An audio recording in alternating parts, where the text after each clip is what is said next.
So I said I was going to talk about my own real estate path because real estate's what I know.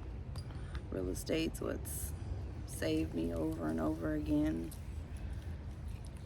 Um, I feel like at the course of my life, even though I've always kept a job, I've always had real estate projects going at the same time. And I think that's what it takes to make you successful in real estate, if I'm being really honest, because things aren't always instant and they take time. And I've just been so thankful because a real estate transaction will happen and you just see the possibilities. Like, wow, it just took care of things that I've been trying to, balance for, who knows, maybe a couple years. I feel like I have a real estate transaction often enough to where it catches me up, allows me to invest into the next project, and then, on and so forth. So I had my son in February of 2000.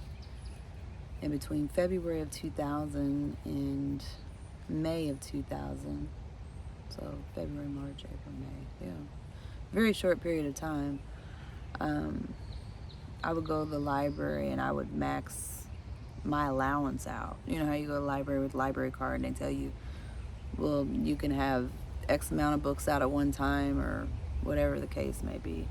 I think I even got like real estate courses. Anything to do with personal finance, wealth building, real estate, I was consuming it. I was a breastfeeding mother, so I would breastfeed my son, and my daughter was just 18 months when he was born, so of course she was running toddler circles around me, and I would just put him up under my nightgown and we would read. So yeah, I read a lot of self-education there, and then I got my real estate license that May, and I linked up with this older gentleman that had a real estate company, and he was kind of like all sorts of real estate. Like, he was a commercial broker. He dabbled a little bit in residential, but commercial was where his bread and butter was. And he also had two grown sons that were like really into construction, and they had started building custom homes. So custom homes was a part of their portfolio as well. So he was just, God, he was a blessing. Mr. Sadrell, shout out to Mr. Sadrell. His family came from like trucking backgrounds, and he just really became,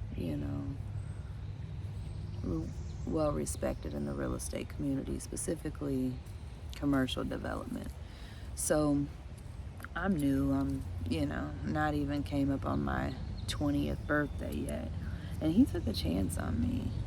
He was a God-fearing man. Every meeting we had was led by prayer. It was closed out by prayer. That grounded me. So working for him, he allowed me to make an hourly rate, which is not something that happens when you get your real estate license.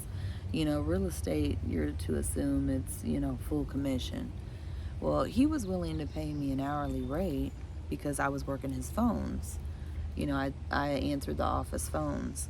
So during the time that I'm in office, I also can use his access to the MLS system. And, I'm figuring out everything there is to do with real estate. Still in the evenings consuming any books I can get my hands on. So I just really was engulfed in anything to do with real estate and finance.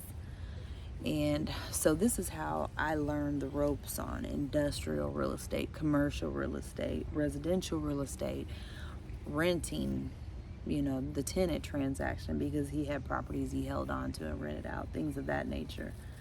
I had exposure to dealing with real estate investors that were, looking at property. And to be quite honest, for someone that's new, someone that's eager to learn, they get the worst of the worst as far as real estate investors, because this was back in the day when you could just simply a code in or call and make an appointment, and you could go see any house that you wanted to see without pretty much any questioning behind it. Now, because I was so young, there was times that I got questioned about if I had a license or if I was legit, things of that nature. But yeah, so I got to learn a lot. You know, I had a lot of exposure to different kinds of real estate, and I just engulfed my whole life into it. And I'll say the persistence paid off in a lot of different ways, but I just don't know that I would have the energy for it now. And I think that's why it's important to acknowledge what chapter you're in, because I can talk to younger people now and I can see the fire in them. I can see how I used to be.